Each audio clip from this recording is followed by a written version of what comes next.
Avez-vous déjà entendu parler du bail de résidence secondaire? C'est un sujet qui est plutôt à la mode en ce moment et qui revient régulièrement dans les colonnes des journaux, souvent pour le décrier, pour dire que attention, vous ne devez pas l'utiliser car c'est illégal, c'est pas gentil, etc., etc. Bonjour, je suis Dimitri Boujard, avocat investisseur et expert en droit immobilier et fiscalité immobilière.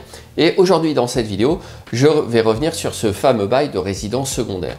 On l'appelle parfois également bail civil, mais en réalité le bail civil c'est un terme générique qui peut recouvrer également le bail de logement de fonction ou tout simplement un autre type de bail comme un bail professionnel qui est aussi un bail civil. Donc ce bail de résidence secondaire, on l'appelle comme ça par opposition au bail de résidence principale. Je rappelle que les baux de résidence principale sont des baux qui sont régis par la loi du 6 juillet 1989 sur les rapports locatifs entre les propriétaires et les locataires. Et cette loi du 6 juillet 1989 est particulièrement encadrante, si j'ose dire, pour tous ces sujets de rédaction de bail. Or, le bail de résidence secondaire échappe précisément au carcan de la loi de 1989. C'est la raison pour laquelle il est de plus en plus souvent utilisé. Mais évidemment, on ne peut pas l'utiliser n'importe quand, n'importe comment, vis-à-vis de n'importe quel locataire. Encore faut-il que ce bail soit utilisé à bon escient pour répondre à certains besoins de certains types de locataires. Et typiquement, une pratique qui est effectivement condamnable, c'est de forcer quelqu'un qui a besoin d'une résidence principale à utiliser un bail de résidence secondaire.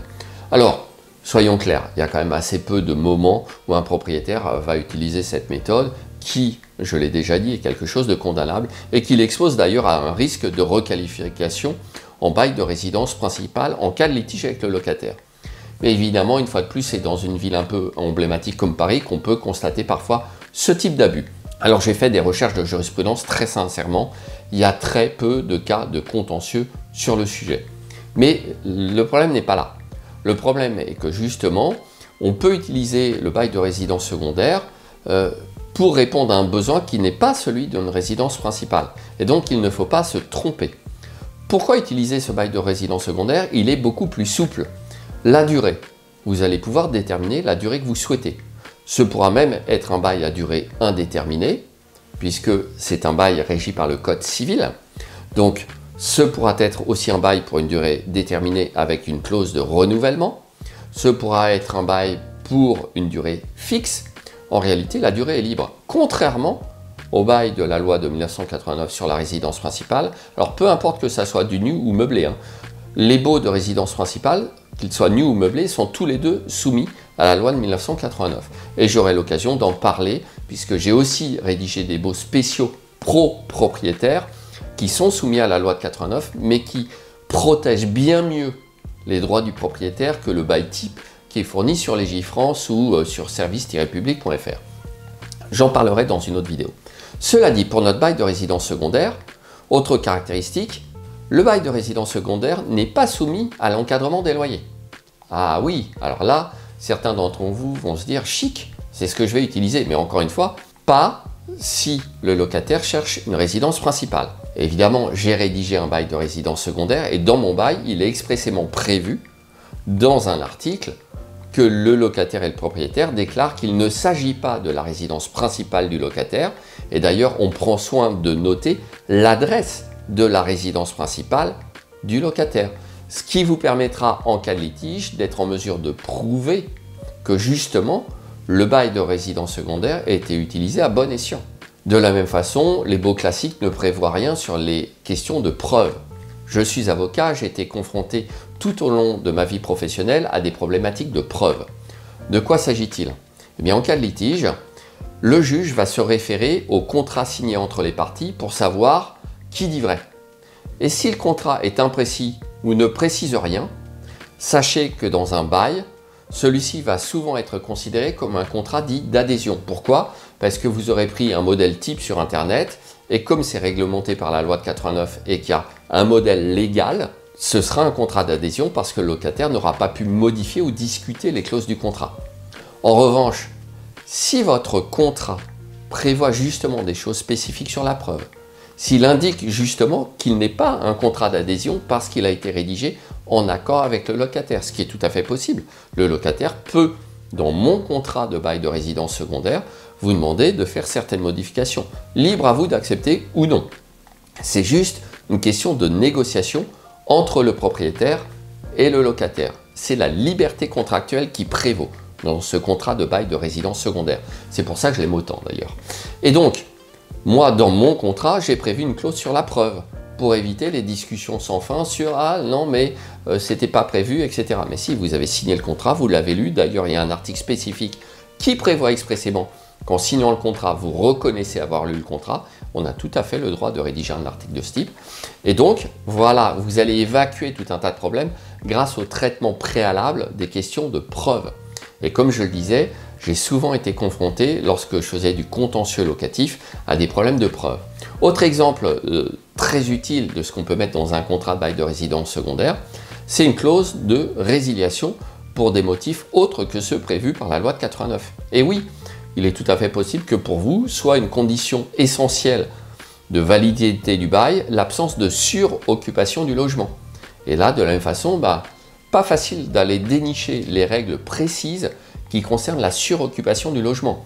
Et vous ne trouverez jamais dans un bail d'un réseau d'agences immobilières ou un modèle sur Internet quoi que ce soit concernant la suroccupation du logement, qui pour moi était une question essentielle. Imaginez, vous avez un logement d'une certaine superficie qui est adapté pour 2 personnes. Et puis ces 2 personnes font venir un couple d'amis et puis ils décident d'occuper tous les 4 le logement. Et c'est plus conforme à la loi parce qu'il y a une loi sur le nombre de mètres carrés par personne dans le logement. Et ensuite, c'est à vous qu'on va faire le reproche de louer un logement en cas de litige à 4 personnes et non pas 2. Et vous aurez toutes les peines du monde à prouver que non, vous aviez bien loué à 2 personnes, même si c'est sur le contrat de bail, et que vous ne saviez pas que tout ça peut être réglé et est réglé dans mon contrat de bail de résidence secondaire. J'ai mis aussi des clauses sur la fumée, sur les animaux, bref, sur énormément de choses, sur l'obligation d'entretien du logement, qui fera aussi l'objet d'une vidéo spécifique sur ma chaîne YouTube. Donc, dans ce bail de résidence secondaire, ce qui prévoit encore une fois, c'est la liberté contractuelle.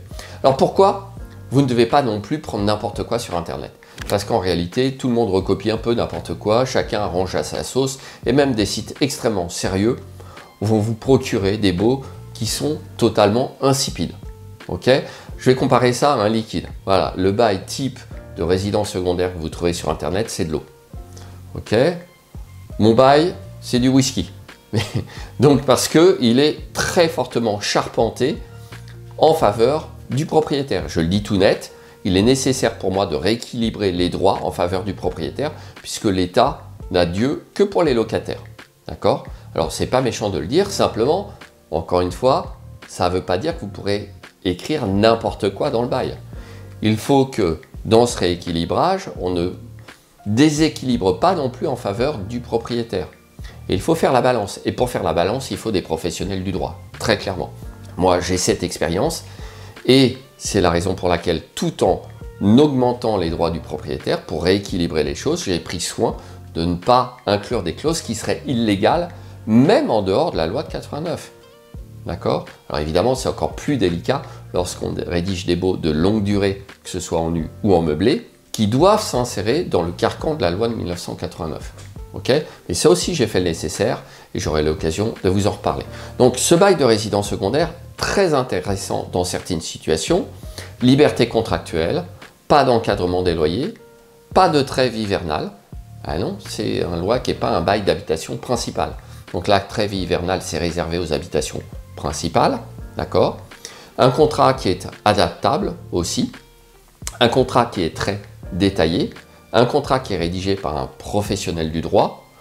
Vous le voyez, le bail de résidence secondaire est quelque chose d'extrêmement intéressant. En revanche, je n'insisterai jamais assez sur la nécessité, par exemple, de ne pas avoir recours à une IA pour rédiger un bail de ce type.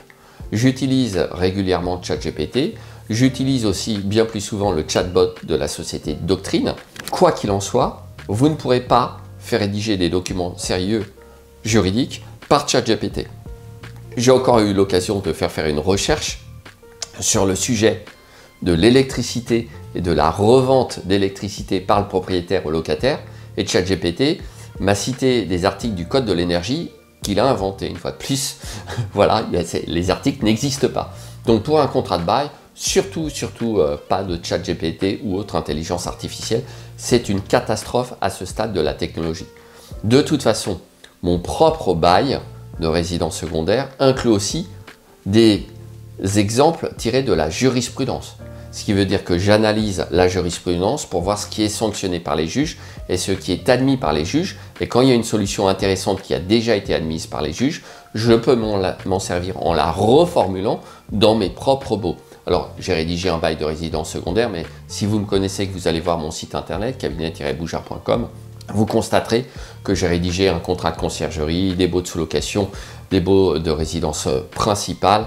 Bref, j'ai rédigé beaucoup de documents juridiques. Vous pouvez retrouver certains d'entre eux, comme ma convention de compte courant d'associé pour société civile immobilière ou mon modèle de statut de société civile immobilière, dans mon podcast Le droit d'investir, donc mon podcast hebdomadaire pour investisseurs immobiliers.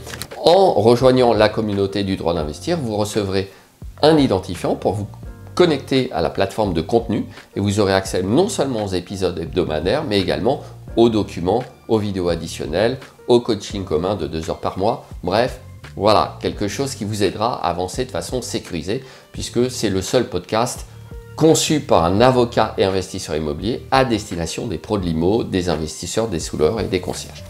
Cela dit, si vous avez simplement besoin d'un bail de résidence secondaire parce que justement ça correspond à votre situation de bailleur et que vous pensez que les locataires, la cible de vos locataires sera celle éligible à ce bail, n'hésitez pas évidemment à me contacter pour connaître les modalités de son obtention ou aller sur mon site internet pour savoir combien il coûte.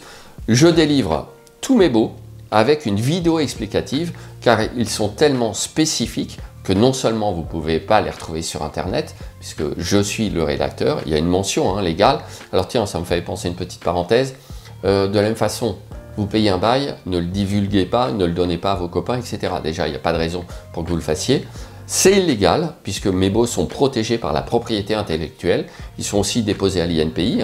Et à un moment ou à un autre, je vais avoir le retour, particulièrement pour les petits malins, et j'en connais quelques-uns, qui s'amuseraient à revendre illégalement mes contrats, ce qui est encore plus grave puisque la revente illégale, c'est de la contrefaçon, c'est comme ce qu'on appelait le piratage, d'accord, et que la contrefaçon, c'est une infraction correctionnelle punissable de 3 ans d'emprisonnement et je crois de 30 000 € d'amende ou de 50 000 € d'amende. Bref, donc j'attire votre attention sur le fait que vous ne trouverez pas mes contrats en accès libre, que certaines clauses qui sont parfois recopiées, ce qu'on appelle servilement, c'est-à-dire mot à mot, sont très facilement identifiables puisqu'elles portent ma marque de fabrique et que vous ne pouvez pas les trouver ailleurs. Donc, ne faites pas ça, venez directement à la source. En plus, les gens qui font ça n'ont pas les vidéos explicatives. Ils ne savent pas de quand date la version du contrat, parce qu'évidemment, le petit malin il va supprimer le pied de page dans lequel il y a la version du contrat et que le contrat ne peut pas être revendu ou diffusé sans l'accord de maître Dimitri Boujard. Voilà, uniquement des inconvénients, pas de mode d'emploi, pas de mise à jour, pas de support, rien, et un document qui finalement risque d'être utilisé dans le mauvais sens. Ce bail de résidence secondaire n'est donc pas frappé du sceau de l'infamie ou c'est pas le truc infernal qu'on décrit dans les journaux par des gens qui n'y connaissent rien, même sur des réseaux sociaux parfois un peu plus sérieux. C'est un bail très utile dans certains cas, mais qui doit être utilisé vraiment à bon escient. Et je serais ravi d'en parler avec vous à l'occasion d'un appel téléphonique si vous pensez en avoir besoin. Voilà, j'espère que cette vidéo va un petit peu démystifier ce bail qui sent parfois le soufre, mais qui est en réalité tout à fait légitime, et surtout que cette vidéo vous sera utile pour poursuivre votre carrière d'investisseur immobilier à succès. Je vous dis à tout de suite dans la prochaine vidéo.